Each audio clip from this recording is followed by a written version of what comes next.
Assalamualaikum warahmatullahi wabarakatuh. Saya Teguh Setiawan, mahasiswa Ilmu Hubungan Internasional Universitas Andalas, angkatan 2013.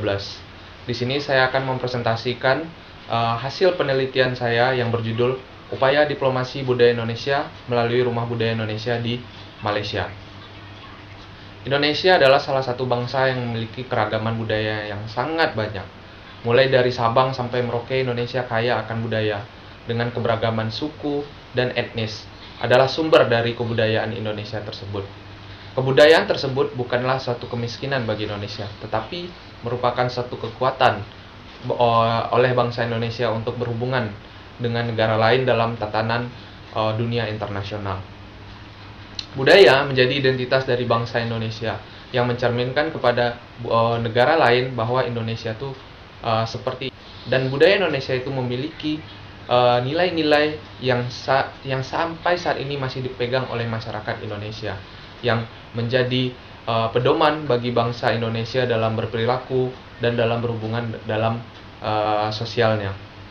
Kebudayaan yang merupakan identitas negara Indonesia, pemerintah sudah sejak lama melakukan usaha untuk menjaga kelestarian dari kebudayaan tersebut. Dengan salah satu caranya pada tahun 2003 melakukan pematenan wayang kulit. Menteri Kebudayaan dan Pariwisata Jero Wacik mengatakan bahwa sejak tahun 2003 kebudayaan Indonesia telah diakui oleh UNESCO sebagai warisan budaya non-benda.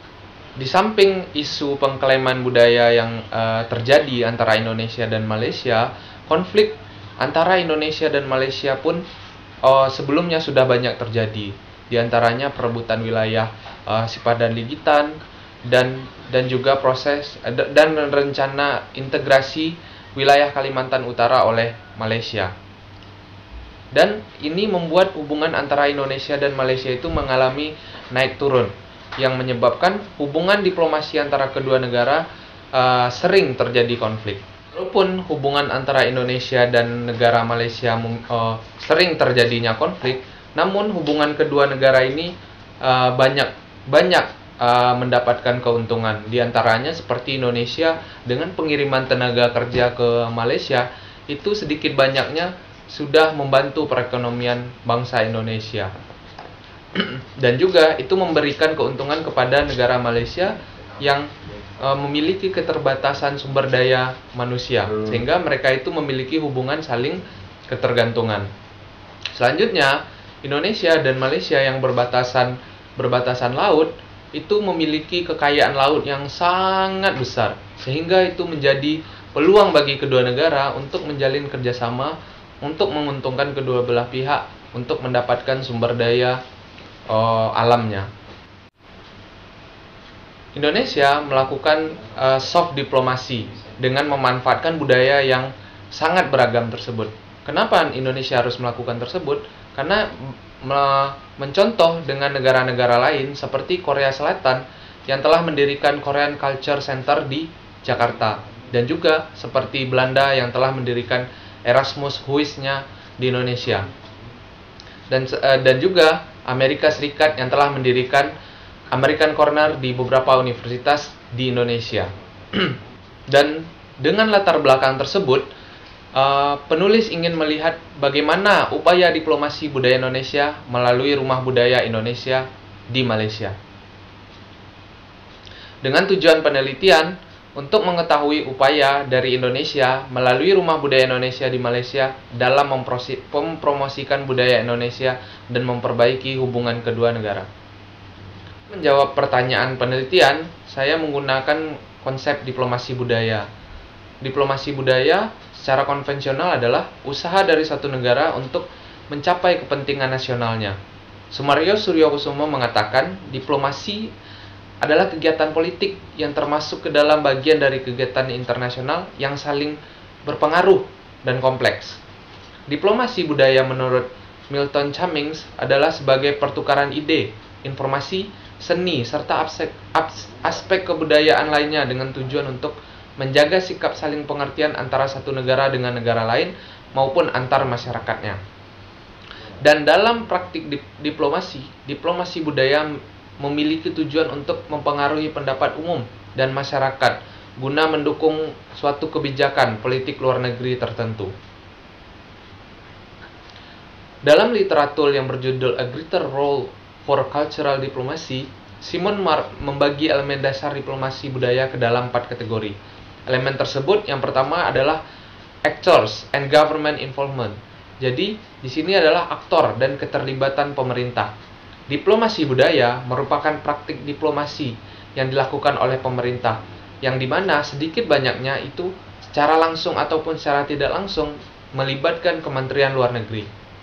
Yang kedua, tujuan. Diplomasi budaya dilakukan untuk beberapa tujuan. Pemerintah melakukan diplomasi budaya untuk mencapai tujuan idealistik, untuk membangun kesepahaman bersama, memerangi stereotip, dan pencegahan terhadap konflik. Yang ketiga, kegiatan. Target dari kegiatan diplomasi budaya tersebut bukanlah golongan tertentu atau para elit, tetapi semua kalangan. Penelitian ini menggunakan metodologi penelitian kualitatif yang bersifat deskriptif. Jadi saya mengumpulkan data dari sumber ilmiah dan memahami isu yang dialami oleh subjek penelitian. Penelitian ini saya memfokuskan batasan kepada upaya diplomasi budaya Indonesia melalui Rumah Budaya Indonesia di Malaysia. Oleh karena itu, untuk batasan penelitian dari tahun 2004 sampai tahun 2019. Unit analisisnya adalah Rumah Budaya Indonesia dan tingkat analisisnya adalah negara. Kepentingan Indonesia terhadap Malaysia. Hubungan diplomatik antara Indonesia dan Malaysia itu sudah dimulai sejak tahun 1957, yaitu pada tanggal 31 Agustus yang pada saat Malaysia mengumumkan kemerdekaan. Dan Indonesia adalah satu dari 14 negara pertama yang mengakui kemerdekaan Malaysia dan langsung menaikkan status kantor perwakilan dari konsulat jenderal menjadi kedutaan besar Republik Indonesia. Dikarenakan sejarah masa lalu yang dimana orang Indonesia banyak yang merantau ke Malaysia, tinggal, menetap, dan juga melestarikan budaya-budaya bangsa Indonesia di sana, yang menyebabkan Indonesia dan Malaysia itu sebagai negara serumpun, yang dimana masyarakatnya itu sudah memiliki keturunan sampai saat sekarang. Hubungan Indonesia dan Malaysia pada era Presiden Susilo Bambang Yudhoyono tahun 2004 sampai 2014, Presiden SBY menerapkan politik luar negeri bebas aktif.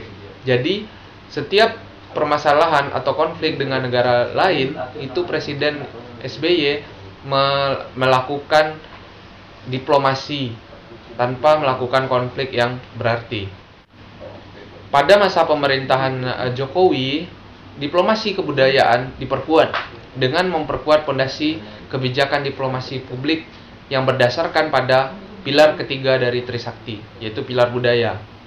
Pilar tersebut terkandung dalam poin pertama nawacita miliknya, yaitu kepribadian dalam kebudayaan diwujudkan melalui pembangunan karakter dan kegotong royongan yang berdasar pada realitas kebinekaan dan kemaritiman sebagai kekuatan potensi bangsa dalam mewujudkan implementasi demokrasi politik dan demokrasi ekonomi Indonesia masa depan. Konsep Rumah Budaya Indonesia pun didirikan dengan tujuan sebagai wadah untuk mempromosikan budaya Indonesia kepada negara-negara lain dalam rangka meningkatkan citra positif dan apresiasi masyarakat internasional terhadap Indonesia, dan juga untuk membuat hubungan bilateral dengan negara tujuan itu semakin baik walaupun banyak terjadi konflik seperti dengan Malaysia tersebut. Pembentukan dan pengembangan Rumah Budaya Indonesia atau RBI di Malaysia akan memberi manfaat kepada WNI yang menetap di Malaysia dan sebagian masyarakat Malaysia yang merupakan keturunan orang Indonesia. Malaysia selain sesama negara pendiri ASEAN merupakan negara tetangga terdekat serumpun dan memiliki kesamaan bahasa dan budaya Melayu. Di Malaysia, SIKL atau Sekolah Indonesia Kuala Lumpur menjadi pusat kegiatan dari Rumah Budaya Indonesia tersebut, yang dimana akan dilaksanakan secara rutin kegiatan-kegiatan kebudayaan Indonesia yang ada di Malaysia. Selanjutnya akan menganalisis upaya yang dilakukan oleh Rumah Budaya Indonesia di Malaysia menggunakan 4 elemen dasar diplomasi budaya menurut Simon Mark. Yang pertama, aktor and government involvement atau keterlibatan aktor dan pemerintah. Di sini, RBI sendiri didirikan di beberapa negara, salah satunya adalah di Malaysia. Dan di sini, RBI memiliki program dan kegiatan untuk melakukan misi diplomasi budaya, yang merupakan program pemerintah, yaitu Kementerian Pendidikan dan Kebudayaan. Dalam melaksanakan kegiatannya, Kemendikbud di Malaysia bekerja sama dengan Kedutaan Besar Republik Indonesia atau KBRI, dikarenakan KBRI yang memiliki semua database tentang masyarakat Indonesia yang ada di Malaysia, maupun setiap kegiatan yang dilakukan di sana. Dan RBI sendiri berada di bawah pengawasan Atase Pendidikan dan Kebudayaan atau Adikbud, di mana kegiatan RBI diketahui oleh Adikbud. Dan Adikbud merupakan bagian dari Kemendikbud yang diletakkan di KBRI Malaysia, agar meningkatkan kerjasama di bidang pendidikan, penelitian, ilmu pengetahuan, dan teknologi dan budaya. Adikbud mendukung semua kegiatan budaya di Malaysia dengan bekerja sama dengan SIKL, Sekolah Indonesia Kuala Lumpur, dalam melaksanakan kegiatan dan program RBI. Selanjutnya adalah objektif atau tujuan. Dalam melakukan diplomasi budaya harus ada tujuan yang ingin dicapai oleh pemerintah negara yang melakukan diplomasi. Menurut Simon Mark, pemerintah melakukan diplomasi untuk mencapai tujuan idealis seperti membangun kesepahaman bersama ataupun pencegahan konflik. Dan tujuan lainnya seperti perdagangan, politik, diplomatik, kepentingan ekonomi, membangun hubungan bilateral, dan menghubungkan kelompok diaspora. Yang keempat adalah audiensi. Yang dalam pelaksanaan diplomasi budaya, tentulah yang ditargetkan yang akan menerima pesan dari diplomasi tersebut adalah audiensi atau penonton. Seperti yang dikatakan Simon Mark, bahwa audiensi dari diplomasi budaya tidak hanya warga negara asing, tapi juga diaspora negara yang melakukan diplomasi. Seperti mereka bisa berkumpul walaupun bukan di negara asal, karena tidak mungkin melakukan diplomasi budaya tanpa adanya audiensi. Dan dalam praktiknya, diplomasi budaya memiliki tujuan yang penting untuk mempengaruhi pendapat umum agar dapat mendukung sebuah kebijakan politik luar negeri dari satu negara. RBI di Malaysia memiliki kegiatan dan program yang diperuntukkan untuk mengenalkan budaya Indonesia kepada warga negara Malaysia, turis yang berada di Malaysia, ataupun negara Indonesia yang tinggal di Malaysia. RBI juga didirikan sebagai wadah untuk mencintai budaya Indonesia. RBI Malaysia memiliki kegiatan budaya yang diselenggarakan dan bekerja sama dengan Sekolah Indonesia Kuala Lumpur ataupun dengan pemerintahan Malaysia, yang tujuan dari kegiatan tersebut adalah untuk menciptakan citra yang baik di tengah masyarakat yang berada di sana. Indonesia adalah salah satu yang menggunakan diplomasi budaya sebagai soft diplomasi dengan cara mendirikan Rumah Budaya Indonesia di beberapa negara strategis yang bertujuan untuk mempromosikan aktivitas budaya Indonesia dan meningkatkan citra apresiasi masyarakat internasional terhadap Indonesia, terutama yang di Malaysia. Berdasarkan penelitian yang dilakukan, maka diplomasi budaya Indonesia yang dilakukan oleh RBI, aktor yang terlibat adalah Kemendikbud selaku penggagas RBI, Kemenlu, KBRI, Adikbud sebagai penanggung jawab kegiatan RBI, dan mahasiswa Indonesia di Singapura, SIKL, masyarakat diaspora, dan masyarakat Indonesia lainnya yang terlibat dalam kegiatan budaya tersebut. Dalam hal ini, RBI memiliki tujuan untuk meningkatkan citra apresiasi masyarakat internasional, mempromosikan budaya Indonesia, dan menjaga hubungan baik dengan Malaysia.